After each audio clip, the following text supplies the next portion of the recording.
Star 106, Joe Show with today's good news. This year, the year of weddings.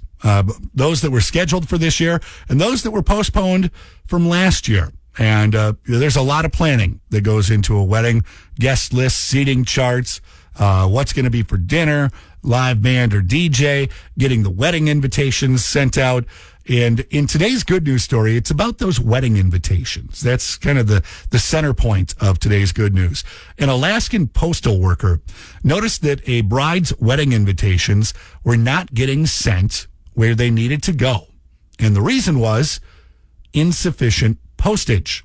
Either A, they forgot to put a stamp on, or B, they were one of those big fancy wedding invitations with a bunch of stuff glued on it, and they didn't realize they needed to put 2 stamps on.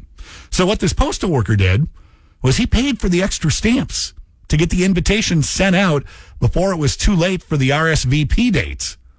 Here is the bride-to-be and the postal worker breaking down what happened. We were kind of wondering why we weren't receiving any RSVPs, but we really didn't think much of it. I saw the notice had been dated for almost 2 weeks, so I'm like, these got to go out because they look like wedding invitations to me. He was nice enough to pay for the extra postage and put them on there and send them out for us so that we could have some wedding guests at our wedding. We take care of each other out here. Imagine how awkward that had to be at the couple's house, though. Like, seriously, nobody's going to RSVP for our wedding? What is going on? What happened to our friends and our family? We stayed in contact during the pandemic. You think they'd at least want the free meal.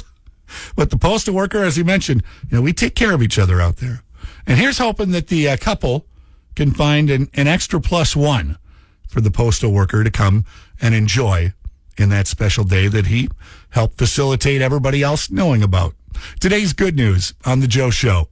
Birthdays are just minutes away.